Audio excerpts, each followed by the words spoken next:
आज की क्लास में क्या पढ़ेंगे? आज की क्लास में हम पढ़ेंगे topic changing trends and career options in physical education. क्या क्या नया ट्रेंड है फिजिकल एजुकेशन के फील्ड में और क्या इसके करियर ऑप्शंस हैं फिजिकल एजुकेशन के फील्ड में, सारी चीजें हम आज की क्लास में जानेंगे। तो ये सब तो खैर मैंने पढ़ा दिया है, आगे मूव ऑन करते हैं। ठीक है, तो स्टार्ट करते हैं changing trends and career options in physical education. तो क्या लिखा गया है एक बार देखते हैं। The evolution of physical education as a discipline has covered a long journey. क्या बोला गया है? Physical education as a discipline बहुत ही लॉन्ग जर्नी है, मतलब बहुत पुराने टाइम से चलते हुए आ रहा है।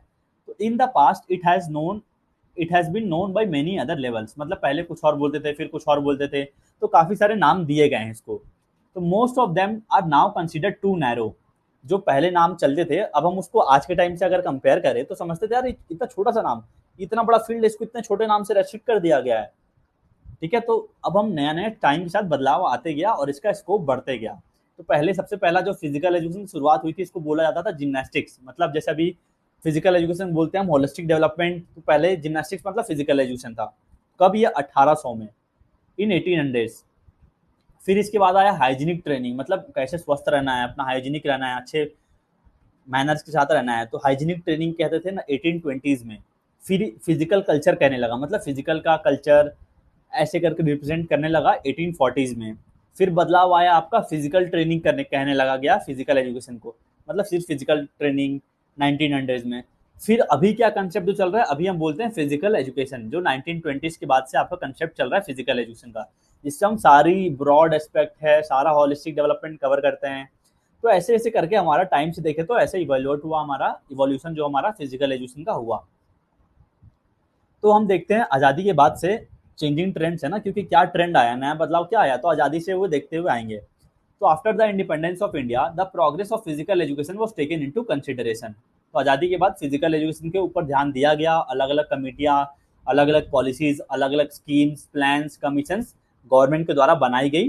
तो कुछ कुछ जो इंपॉर्टेंट स्कीम्स हैं जो गवर्नमेंट के द्वारा बनाई गई थी उनको हम देखेंगे, बहुत बहुत ज़्यादा इंपॉर्टेंट है। तो आपको पता रहना चाहिए कमेटी का गठन कब हुआ था और इनका काम क्या था। तो आज़ादी के बाद जो इंपॉर्टेंट कमेटी हमारी बनाई गई थी 1948 में, वो थी doctor Tarachand committee physical education की। ठीक है, तो जो किस लिए बनाया गया था? To address the lack of structured physical education.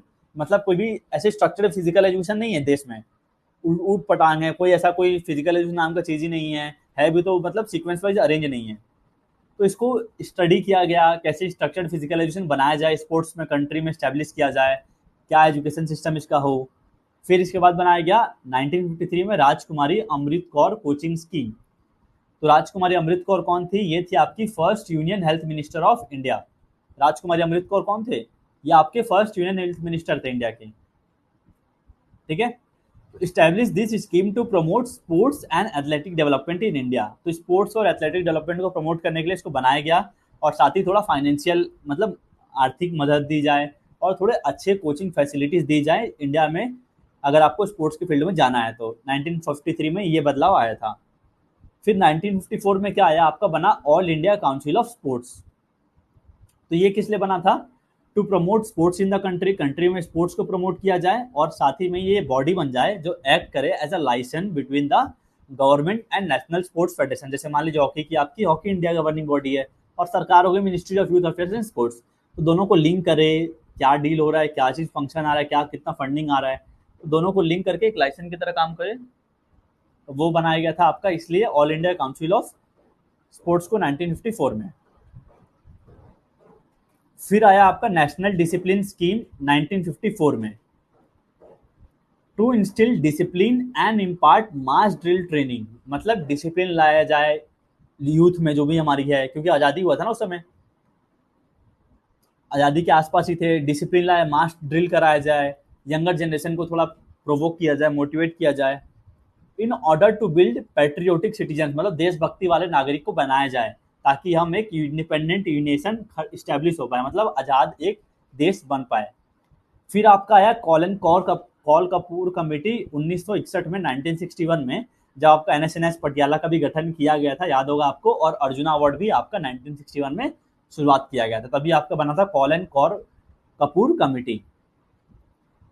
To study the standard of sports institutions in other countries. क्यों इसलिए बनाया गया? ताकि स्टैंडर्ड पता किया जाए। स्पोर्ट्स का इंस्टीट्यूट्स हैं जैसे कि आप KLNIP हो गई, Indira Gandhi institute of physical education हो गई, BHU हो गई, अलग अलग जो भी इंस्टीट्यूट थे इन्होंने स्टैब्लिश किया, पढ़ा कि जो भी देश विदेश में कंट्रीज हैं वहां पे स्टैंडर्ड क्या है स्पोर्ट्स इंस्टीट्यूट्स का। तो the committee was created following the recommendation of a 1958 ad hoc inquiry committee. तो जो कॉलिन कपूर कमेटी बनाई गई थी 1961 में, ताकि पता चल पाए कि बाकी देशों का स्पोर्ट्स का इंस्टीट्यूशन है उनकी क्या स्टैंडर्ड है। तो ये जो कमेटी को बनाया गया था किसके रिकमेंडेशन बनाया गया था? 1958 में बनी थी एडहॉक इंक्वायरी कमेटी, उसके रिकमेंडेशन पे कॉलिन कपूर कमेटी 1961 में बनी थी, जो सॉर्ट करती है इम्प्रूव करने के लिए कोचिंग और sporting standards with in India, ताकि थोड़ा कोचिंग फैसिलिटीज इम्प्रूव किया जाए, स्पोर्ट्स का स्टैंडर्ड बढ़ाया जाए, अच्छे कोचेज बने। इसीलिए आपका NSNIS पटियाला का गठन हुआ था आपका 1961 में। फिर इसके बाद बड़ा सा जो बदलाव आया था वो आया था साई के गठन से। आजकल अगर किसी को भी खेलना है तो बोलते हैं भाई साई एकेडमी में जाओ, आप वहाँ से आपको अच्छा एक्सपोजर मिलेगा खेलने के लिए। तो स्पोर्ट्स अथॉरिटी ऑफ इंडिया का गठन हुआ था 1984 में। कई जगह 1983 दिया रहता है, वो पूरी तरह से गलत है, 1984 इसका करेक्ट डेट है। तो साई का गठन कब हुआ था? To carry forward the legacy of 1982 Asian Games held in New Delhi. आपको पता होगा भारत में एशियन गेम्स 2 बार हुआ है। पहला एडिशन जो हुआ था 1951 न्यू दिल्ली में, दूसरा एडिशन भारत ने होस्ट किया था कब? दूसरी बार 1982 में न्यू दिल्ली में। तो इसका लेगेसी जो भारत ने परफॉर्मेंस दिया था उसका लेगेसी को आगे बढ़ाया जाए, इसी के लिए आपका साई का गठन किया गया था, जिसका प्राइमरी गोल था प्रमोट किया जाए स्पोर्ट्स को और एक्सीलेंसी प्राप्त करे भारत नेशनल और इंटरनेशनल लेवल में स्पोर्ट्स में। तो ये आप देख सकते हैं कैसे कैसे हमारा चेंजिंग ट्रेंड आया है फिजिकल एजुकेशन के फील्ड में। जो भी नोट्स आपको पढ़ाए जा रहे हैं सारे NCERT बेस्ड हैं, मतलब एकदम रेफरेंस बुक से उठाया गया है, ऐसे आलतू फालतू ChatGPT वगैरह से नहीं लिया गया है। जितने काम की चीज़ें सारे बुक से मैं रिसर्च करके नोट्स बनाता हूँ जो भी आपको बेस्ट मिल पाए। तो अगर आप एक बार नोट्स को पढ़ लेंगे तो आपको कुछ भी बाहर की रेफरेंस की जरूरत नहीं पड़ेगी। आपको मैं एग्जाम से पहले, एग्जाम में टाइम हमारे इतने सारे क्वेश्चंस करा दूंगा ना, तो आप पूरी तरह से एग्जाम के लिए तैयार हो जाएंगे। तो अब हमने पढ़ा कि अलग अलग कमिटीज बनाई गई, पॉलिसीज आई, ये हुआ तो क्या क्या चेंजेस आई। अब हम बात करते हैं अभी के जनरेशन के बारे में, क्या क्या अगर हम कैसे देखें इवॉल्व हो रहा है ये। तो today sports has become a symbol of Prestige. अब आज के टाइम में क्या हो गया, स्पोर्ट्स एक सिंबल बन गया है। जा रही है भारत की टीम खेलने, अब वो भारत को रिप्रेजेंट कर रहे हैं, भारत के गर्व के लिए बात कर रहे हैं, बन चुका है, प्रेस्टीज बन चुका है आज के टाइम में, nationally as well as internationally. मतलब नेशनली मतलब मान लीजिए कोई स्टेट का खिलाड़ी जा रहा है तो बिहार को रिप्रेजेंट कर रहा है, यूपी को रिप्रेजेंट कर रहा है, और देश के लिए खेलने जा रहा है तो नेशनली इंटरनेशनल लेवल पे अपने देश को प्रेस्टीज के लिए रिप्रेजेंट कर रहा है। तो हम ये कह सकते हैं it has achieve excellence in the all round development of human personality and behaviour. तो आज के टाइम पे जो स्पोर्ट्स का है ना, फिजिकल एजुकेशन है, ये आपका एक्सीलेंसी प्राप्त कर चुका है कि इंसान का ऑल राउंड डेवलपमेंट होगा, ह्यूमन पर्सनैलिटी का, उसका बिहेवियर मॉडिफिकेशन होगा स्पोर्ट्स के थ्रू। फिर क्या करता है आपका अपना जो गवर्नमेंट है, our government with the establishment of SAI in 1984, 1984 में जो साई गठन किया गया था ministry of youth affairs and sports के अंदर, has supported and nurtured youth talent on a large scale. काफी बड़े स्केल पे यंग टैलेंट को नर्चर किया जा रहा है, ग्रूमिंग किया जा रहा है और लार्ज स्केल पे इनका प्रोडक्शन हो रहा है। तो साई आज के टाइम में क्या है, today is the controlling body for the upliftment of physical education and sports in India. आज के टाइम पे ये कंट्रोलिंग बॉडी है आपका स्पोर्ट्स को अपलिफ्ट करने के लिए स्पोर्ट्स एंड इंडिया में पोस्ट इंडिपेंडेंस मतलब आजादी के बाद। तो government of India along with state government had been making prudent and eminent efforts to raise the standard of sports in India. तो केंद्र सरकार, राज्य सरकार, जो भी आपकी स्टेट गवर्नमेंट, सेंट्रल गवर्नमेंट, सब एकजुट होकर काम कर रही है ताकि स्पोर्ट्स का स्टैंडर्ड को बढ़ाया जाए। आप देख सकते हैं इतने सारे बन रहे हैं आजकल, राजगीर में, बिहार में इतना डेवलपमेंट हो रहा है सेंट्रल स्टेट गवर्नमेंट का मिक्सअप होके। तो कहीं ना कहीं सरकार हमारी मदद कर रही है। तो जिसका रिजल्ट फलस्वरूप क्या आ रहा है, as a result of which we have been able to capture a few Olympic medals too. अब हमें गिने चुने 1-2 मेडल मिल जाते हैं ओलंपिक में, इसी के फलस्वरूप मिला। भाई नीरज चोपड़ा गोल्ड मिला था, इस बार तो नहीं मिला पर सिल्वर मिला था। गिन चुन के 6-7 मेडल मिल जा रहे हैं, but there is a long way ahead. तो हम ये कह सकते हैं हालांकि हमने बहुत ही प्रोग्रेस तो किया है, पर हमें भी अभी लंबी जर्नी बाकी है, क्योंकि देख रहे हैं बाकी कंट्रीज इतनी सारे मेडल्स ला रही है, हमारी इतनी ज़्यादा पॉपुलेशन होकर, मोस्ट पॉपुलेटेड कंट्री होकर भी हम इतने कम मेडल्स ला रहे हैं। तो अभी भी हमें काफ़ी मेहनत करने की ज़रूरत है इस फील्ड में। तो ये आपका changing trends in physical education के बारे में इतना ही कंसेप्ट था। अगर आपने इतना पढ़ लिया तो सारा कुछ आपका कवर हो गया, और कुछ बच जाएगा तो उसको मैं आपको क्वेश्चंस के थ्रू कवर करा लूँगा जब भी आपको क्वेश्चंस कराऊँगा। तो इसी के साथ हमारा changing trends in physical education complete हुआ। अब हम देखेंगे career options in physical education. ठीक है, तो करियर ऑप्शंस की तरफ जाने से पहले आपको किसी प्रकार की कोई भी डाउट है तो आप चैट बॉक्स में बता दीजिए, मैं उसको रिसॉल्व कर दूंगा, फिर मैं आगे आपको पढ़ाना स्टार्ट करूंगा।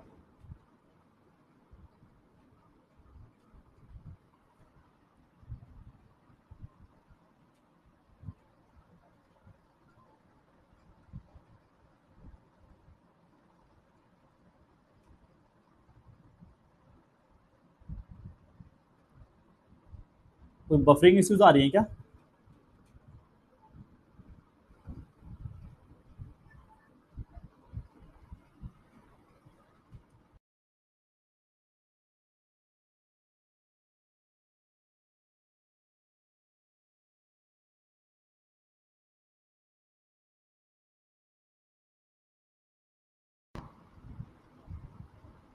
ठीक है, कोई इश्यूज आ रहा है? पूजा क्लियर है आपको सब कुछ?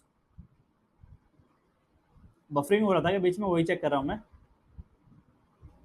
चैट बॉक्स में आप एक बार बता दीजिएगा वॉइस क्लियर आ रही है तो, सब कुछ क्लियर है तो, ताकि मैं आगे कंटिन्यू कर पाऊँ।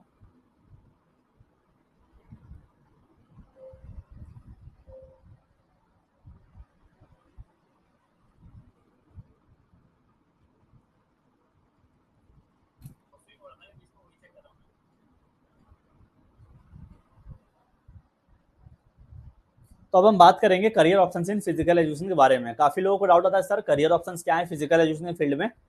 तो एक एग्जाम प्रोस्पेक्टिव से सारा कुछ आपका आज की क्लास में कवर हो जाएगा।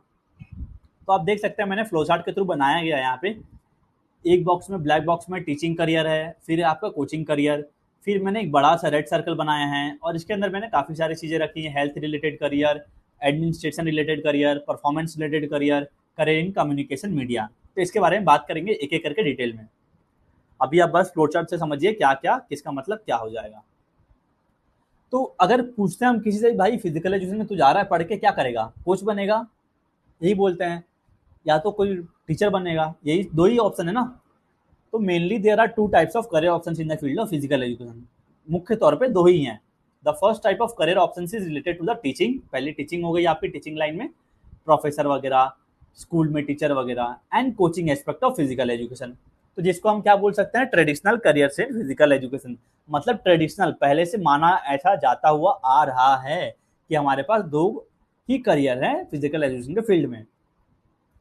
जो अब हम बात करेंगे दूसरे टाइप ऑफ करियर में, the second type of career option is related to emerging careers in physical education. मतलब जो इमर्ज हो रहे हैं, जैसे कि आपकी हेल्थ रिलेटेड करियर्स आ गई, आजकल लोग इतने हेल्थ कॉन्शियस हो गए हैं, हेल्थ के प्रति जागरूक हो गए हैं। फिर आ गया आपका एडमिनिस्ट्रेशन रिलेटेड करियर, मतलब कैसे मैनेज करना है, अलग अलग मैनेजमेंट डिपार्टमेंट आ गए। फिर हो गया स्पोर्ट्स परफॉर्मेंस रिलेटेड करियर, मतलब एज अ खिलाड़ी, एज अ ऑफिशियल। फिर आ गया आपका मीडिया रिलेटेड, एंकर वगैरह एक्सेट्रा। तो हम अभी तक क्या समझ में आया, ट्रेडिशनल करियर दो हो गए, कोचिंग और टीचिंग, और इमर्जिंग करियर में बाकी चीजें जो नई आ रही है, विकसित हो रही है, वो सारी आ जाएंगी। क्लियर है? अब हम बात करेंगे एक एक के ऊपर। पहले बात करते हैं प्रोफेशनल स्पोर्ट्समैन, जो मेरी क्या हो जाएगी, इमर्जिंग करियर मान लीजिए। तो प्रोफेशनल स्पोर्ट्स पर्सन में देख सकते हैं हम अपने करियर को ऐसा प्लेयर परस्यू कर सकते हैं, बिल्कुल कर सकते हैं। तो आपका ये किस में आ जाएगा, प्रोफेशनल स्पोर्ट्स पर्सन में आ जाएगा। आजकल, पहले क्या होता था, लोग मतलब ऐसे एमेच्योर खेलते थे। मतलब एमेच्योर एक होता है, एमेच्योर प्लेयर होता है, एक होता है पेड वाला प्लेयर। एमेच्योर मतलब मान लीजिए मैं शौक के लिए खेल रहा हूँ, जा रहा हूँ अपना थोड़ा हेल्थ कॉन्शियस और फिट रहा हूँ। और एक होता है भाई पेड के लिए खेल रहा है, पैसे मिल रहे हैं उसको, वो उसमें करियर देख रहा है अपना। जैसे विराट कोहली हो गया, अब इसका करियर हो गया ना खेलना। नोवाक जोकोविच हो गया, पीवी सिंधु हो गई, नीरज चोपड़ा हो गया, तो इनका एक करियर बन चुका है। अब इन्होंने जब शुरुआत करी थी तो एमेच्योर से करी थी, फिर कहाँ कहाँ पहुंच गए, एलाइट लेवल पहुंच गए। तो professional sports as opposed to amateur sports are sports in which athletes receive payments for their performance. जैसा परफॉर्मेंस वैसा पे। आजकल मीडिया इतनी ज्यादा आ गई ना कि इतना बढ़ चुका है स्पोर्ट्स का क्रेज इंडिया में। देख सकते हैं क्रिकेट का काफी ज्यादा बढ़ा हुआ है, तो इतने काफी ज्यादा अच्छा करियर है अगर आप अपने खेल में अच्छे लेवल पे खेल रहे हैं तो। फिर आपका स्पोर्ट्स मैनेजर का देखते हैं, क्या मैनेजर का रोल आ जाएगा कि कोई टीम कैसे खेलने जा रही है, हर टीम को मैनेज करने के लिए मैनेजर चाहिए। डेली रिस्पॉन्सिबिलिटीज क्या है, उनको पता रहना चाहिए उस गेम्स के रूल्स क्या है, लॉ क्या है, कैसे टीम को ले जाना है। अकाउंट सेक्शन संभालेगा, टैक्सेशन संभालेगा, टीम को अकाउंट डालेगा, कब मेरी टीम प्रैक्टिस करने जाएगी, कब रेस्ट करेगी, शेड्यूल करेगा, बस को कांटेक्ट करेगा, और जो भी पार्टनरशिप डील्स होगी वो देखेगा मैनेजर, टीम पर्सनल को मैनेज करेगा, टिकट सेल्स देखेगा, टिकट कैसे बिकना है। तो ये सारा आपका स्पोर्ट्स मैनेजर मैनेज करता है। मैं बता रहा हूँ आपको इमर्जिंग करियर्स के बारे में, ठीक है। फिर हो गया टीचर और लेक्चरर, ये आपका ट्रेडिशनल करियर हो गया। टीचिंग लाइन, आप मान लीजिए अगर आपको टीजीटी पे जॉब करना है तो आपको बीपीएड चाहिए, या फिर BSc in health and physical education चाहिए। पीजीटी पे लगना है तो आपको बीपीएड एमपीएड चाहिए।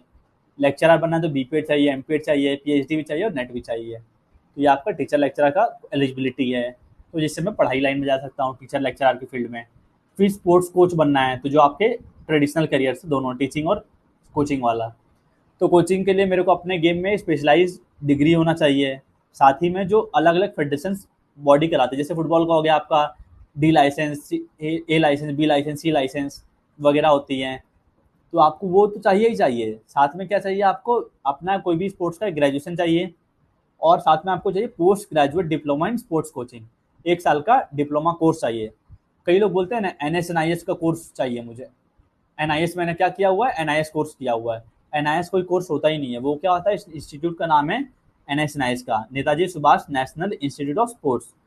कोर्स का नाम क्या है, कोर्स का नाम होता है PGDSC कोर्स किया है मैंने, ठीक है। तो उसको बोलते हैं post graduate diploma in sports coaching, ये आपको करना पड़ेगा।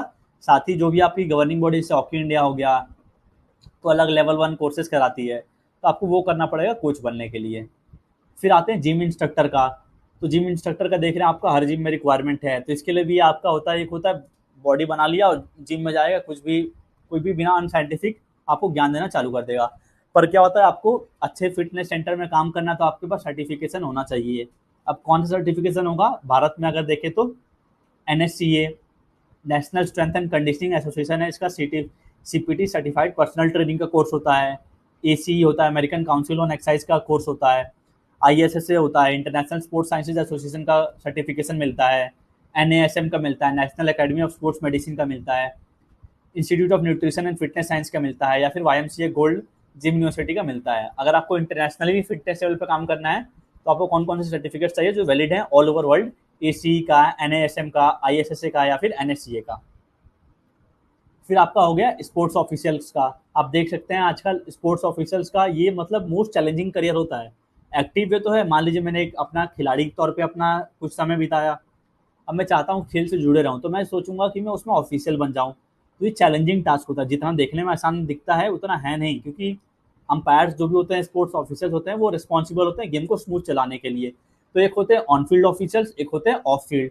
ऑन फील्ड मतलब जो ग्राउंड पे काम करेंगे, ऑफ फील्ड जो बाहर से सपोर्ट करेंगे उनको, ठीक है। तो क्लियर है ये आपके, इसके लिए क्या एलिजिबिलिटी चाहिए आपको, आपके जो भी एसोसिएशंस होते हैं उनके द्वारा आपके जो भी स्टेजेस पे कोर्सेज कराए जाते हैं, आपको वो कोर्सेज करने पड़ते हैं। जैसे नेशनल लेवल पे होता है, इंटरनेशनल लेवल पे होता है। जैसे हॉकी इंडिया का हो गया, hockey India level, zonal level course, फिर आपका हो गया स्टेट लेवल कोर्स, फिर हो गया इंटरनेशनल लेवल कोर्स। मैंने भी इसमें किया हुआ है हॉकी इंडिया में इंटरनेशनल लेवल कोर्स का, टेक्निकल ऑफिसर का। तो आप अपने अपने खेल्स में अगर आपको ऑफिशियल बनना है तो आप ये कर सकते हैं, ठीक है।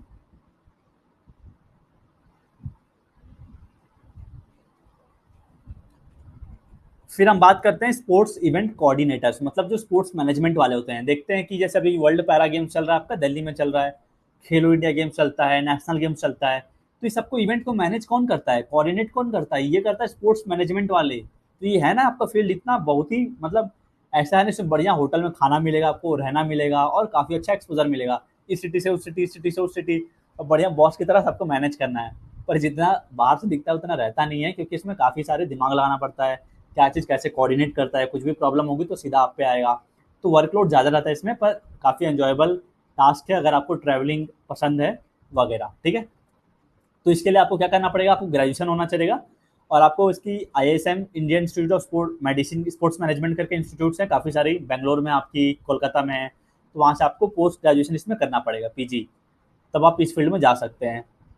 फिर आपका हो गया स्पोर्ट्स जर्नलिस्ट और कोऑर्डिनेटर, जो भी आप देख सकते हैं, मयंती लैंगर आपकी दिख रही है, फिर आपकी जसप्रीत बुमराह की वाइफ हो गई। तो इतने सारे स्पोर्ट्स के एंकर्स हैं। अब इनके लिए कोई कोर्सेज अलग से नहीं होती अभी, फिलहाल इन्होंने मान लीजिए MA इन जर्नलिज्म कर लिया, तो ये कहाँ से, ये आपकी पैशन होनी चाहिए। जैसे मान लीजिए आपके स्कूल में टूर्नामेंट चल रहा है, आपके कॉलेज में चल रहा है, आपने कमेंट्री स्टार्ट कर दी। कोई भी चीज़ की शुरुआत यहाँ से होती है, जब आप करते करते जाएंगे ना तो आपको ऐसा करियर भी मिल सकता है, कोई भरोसा नहीं कब चीज़ आपको कहाँ से मिल जाए। मान लीजिए आप फोटोग्राफर थे, अब आप फीफा में फोटोग्राफी कर रहे हैं, सोचिए कितना बड़ा आपको डील मिल रहा है। स्पोर्ट्स ब्लॉगर हो गए, आप कुछ स्पोर्ट्स के बारे में लिख सकते हैं, स्पोर्ट्स सोशल मीडिया कंटेंट बनाने वाले हो गए, तो काफ़ी सारे आपके अलग अलग स्कोप्स हैं। फिर हो गए स्पोर्ट्स सॉफ्टवेयर इंजीनियर, कोई मान लीजिए फीफा चल रहा है तो वीआर सिस्टम आ चुका है, अब इसको मैनेज कौन करेगा, कैसे देखेंगे हम। अलग अलग सॉफ्टवेयर इंजीनियर्स तो हैं जो इसको बनाए हैं, कौन बनाए हैं, सॉफ्टवेयर इंजीनियर बनाए हैं। तो इसके लिए भी आपका इतने सारे हमारे बैटिंग ऐप्स है, ड्रीम 11 है, माई सर्कल 11 है, सब कैसे, हालांकि अब बैन हो गए हैं ये सब, गवर्नमेंट ने बैन कर दिया, पर इतने सारे स्पोर्ट्स इंजीनियर्स जो होते हैं, तो आप इस फील्ड में जा सकते हैं, अलग अलग कुछ भी कुछ इक्विपमेंट्स डिजाइन करने में, रिसर्च के फील्ड में, तो ये भी आपका करियर हो गया। फिर हो गया marketing and manufacturing of sports equipment. अब आप एज अ सेल्स पर्सन काम कर सकते हैं कहीं भी, या तो आप अपना खुद का कोई प्रोडक्ट कंपनी बना रहे हैं तो आप मैन्युफैक्चरर का काम कर सकते हैं मार्केटिंग में। तो देख सकते हैं कितना सारा करियर है। तो अभी मैंने आपको ऊपर ऊपर से मैंने सारी चीज़ें करियर्स के बारे में बता दिया। मैंने बताया था ट्रेडिशनल करियर्स, और फिर बताया मैंने आपको इमर्जिंग करियर्स। तो ट्रेडिशनल करियर से मैंने बताया टीचिंग करियर, कोचिंग करियर, और जो इमर्जिंग करियर्स थे उसमें मैंने अलग अलग आपको बताया क्या क्या इमर्जिंग करियर्स हैं, बाकी सारे आपके इमर्जिंग करियर्स में आ जाएंगे। अब हम बात करते हैं थोड़ा सा बुकीज टाइप, ठीक है। तो physical education is a fast growing discipline in India. तो फिजिकल एजुकेशन देख सकते हैं, आज से 5 साल पहले देखेंगे कम लोग थे, उससे 5 साल पहले देखेंगे कम लोग थे, पर जैसे जैसे बढ़ते जा रहे हैं लोग देख रहे हैं भैया फिजिकल एजुकेशन में जाओ। तो फास्ट ग्रोइंग डिसिप्लिन तो है भारत में। तो to educate individuals in this field of physical education numerous courses are offered by the different educational institutions. तो इस फील्ड में अलग अलग कोर्सेज कराया जा रहा है, आप पता नहीं बीपीएस कराया जा रहा है, कहीं बीएससी इन फिजिकल एजुकेशन, कहीं बीए इन फिजिकल एजुकेशन, कहीं बीपीएड। तो न्यूमरस कोर्सेज कराई जाती हैं, जो national council of teacher education NCTE का फुल फॉर्म याद रखेगा, ठीक है, जो रिकॉग्नाइज करता है कोर्सेज को, मान्यता देता है, एनसीटी देता है, ठीक है। तो ये कोर्सेज रिकॉग्नाइज कौन सी है, 3 ही कोर्सेज इनके द्वारा रिकॉग्नाइज हैं, only 3 courses for the physical education teachers. पहला है आपका DPEd, diploma in physical education, जो इस पंजाब वाले बेल्ट में होता है, काफी ज्यादा कॉमन है, तो जिसमें आप पढ़ कर लेंगे तो आप क्लास 1 to 8 तक के बच्चों को पढ़ा सकते हैं फिजिकल एजुकेशन। फिर होता है आपका बैचलर ऑफ फिजिकल एजुकेशन, ये आपका इंटीग्रेटेड होता है 12वीं के बाद 4 साल का, जैसे कि आपकी एलएनआईपी हो गई, एलएनसीपी हो गई, 2 इंस्टीट्यूट्स कराती हैं। और होता है आपका ग्रेजुएशन के बाद 2 साल का होता है, तो ये आपका एनसीटी के द्वारा अप्रूव्ड है। फिर आपका एमपीएड, अब पता नहीं बीपीएस एमपीएस भूल से भी नहीं करना चाहिए, अगर कर रहे हैं तो उसके बाद आपको बीपीएड करना चाहिए 2 साल का, ठीक है, याद रखिएगा। एमपीएस वगैरह करने का मतलब नहीं है, क्योंकि उससे कहीं जॉब्स में लेते ही नहीं है। तो बीपीएड करूंगा तो मैं टीजीटी लेवल पे जॉब कर सकता हूँ, 6 to 10 वाले बच्चों को पढ़ा सकता हूँ, और मास्टर डिग्री कर लूंगा एमपीएड, और नेटवर्क निकाल लूंगा तो असिस्टेंट प्रोफेसर ही बन सकता हूँ, नहीं तो मैं पीजीटी लेवल यानी कि 11th-12th को पढ़ा सकता हूँ। और अलग अलग डिग्रीज हैं, जैसे आपकी पुराने टाइम में चलती थी एमफिल चलती थी, अभी आपकी डॉक्टरेट ऑफ फिलोसफी चलती है, पीएचडी। तो ये सारे कोर्सेज ऑफर की जाती हैं फिजिकल एजुकेशन के फील्ड में। और एक आपकी जो अप्रूवल होता है ये कैसे होता है, ये डिपेंड करता है कोर्स के ऊपर नहीं होता, ये डिपेंड करता है कौन सी इंस्टीट्यूट करा रही है। जैसे आपकी BSc in health and physical education जो है ना, आईजीआई कराती है, Indira Gandhi institute of physical education sports sciences, वो आपकी एनसीटी के द्वारा अप्रूव्ड है। तो ये डिपेंड करता है इंस्टीट्यूट के ऊपर भी। अब पीजीडीएससी लेवल पे, पोस्ट ग्रेजुएट डिप्लोमा लेवल पे कौन कौन से कोर्सेज होते हैं जो 1-1 साल के चलते हैं, एडवेंचर में चलता है, डिसेबिलिटी स्पोर्ट्स में चलता है, मैनेजमेंट में चलता है, स्पोर्ट्स कोचिंग में चलता है, जर्नलिज्म में चलता है, मैनेजमेंट हो गया, न्यूट्रिशन हो गया, योगा एजुकेशन हो गया। तो ये सब में भी आपका डिप्लोमा कोर्सेज कर सकते हैं। इसके लिए आप कर सकते हैं एनएसएनएस पटियाला कराता है, एक फेमस है, और एक आपका एलएनआईपी फेमस है। और अभी इमर्जिंग और कुछ नए नए कॉलेज चालू कर दिए, जैसे कि स्वर्णिम गुजरात स्पोर्ट्स यूनिवर्सिटी गांधीनगर वाला, और आपकी स्पोर्ट्स यूनिवर्सिटी ऑफ हरियाणा भी इसको कराना स्टार्ट कर दी है। अगर बैचलर लेवल के कोर्सेज देखें तो बीए इन स्पोर्ट्स होता है काफ़ी लोगों ने किया होगा एज एन इलेक्टिव सब्जेक्ट। फिर होता है आपका बीपीएस होता है, bachelor of physical education sports of physical education, 4 साल का बीपीएड हो गया। Bachelor of science exercise physiology, bachelor of science in physical education BSc, और BSc in physical education health education and sports sciences. तो ये आपके बैचलर लेवल के courses हो गए। फिर आगे मास्टर लेवल के courses, MBA in sports management आप मान लीजिए आपने कर लिया, स्पोर्ट्स टेक्नोलॉजी में कोई कोर्स कर लिया, एमए कर लिया फिजिकल एजुकेशन में, एमए कर लिया स्पोर्ट्स एंड एक्सरसाइज साइकोलॉजी में, एमए कर लिया योगा में, journalism, physical education, physiology, exercise physiology, nutrition management, physiology, biomechanics, physiology, sports coaching, psychology, sociology. तो इतने सारे कोर्सेज हैं, देख रहे हैं आप फिजिकल एजुकेशन के फील्ड में, कहीं पता भी नहीं होगा आपको, ठीक है। तो जो क्वेश्चन जैसे बन रहे थे वो बन जाएंगे, और इतना ही था, कहानी की तरह मैंने आपको लोरी की तरह सुनाया सब कुछ, क्योंकि ज़्यादा कुछ इसमें समझने वाला माथा पर्ची वाला टॉपिक नहीं था, सिर्फ था समझने वाला। और आई होप आपको समझ में आ गया होगा क्या करियर है आप, ताकि इतना तो समझ में आ गया होगा, आप दूसरों को बता पाए कि क्या का करियर है अच्छे से, अगर आपने आज की क्लास को अच्छे से सुना जो ही मैंने बताया। तो फिलहाल इतना ही पढ़ना था आज की क्लास में। अगली क्लास में हमारा पार्ट बी कंप्लीट हो जाएगा, फिटनेस एंड वेलनेस वाला, जिसमें हम कवर करेंगे exercise program for the development of whole body. ठीक है, इसको मैं कल की क्लास में आपको पढ़ाऊंगा, और आज के लिए हमारा इतना ही था। फिर हमारा पार्ट बी कंप्लीट हो जाएगा, फिर हम मूव ऑन करेंगे यूनिट 1 के, जो हमारा टॉपिक है unit 1 general knowledge of physical education secondary and senior secondary standard का पार्ट सी। क्लियर है? कोई भी प्रकार के डाउट्स हैं तो आप पूछ सकते हैं, नहीं तो आज के सेशन को यहीं पे ऑफ करेंगे। इंटरनेट इश्यूज आ रहे हैं, पता नहीं कैसे। क्लियर है? तो चलिए आज के सेशन को यहीं पे ऑफ करते हैं। Thank you for joining the class, see you tomorrow, good night, okay, bye bye.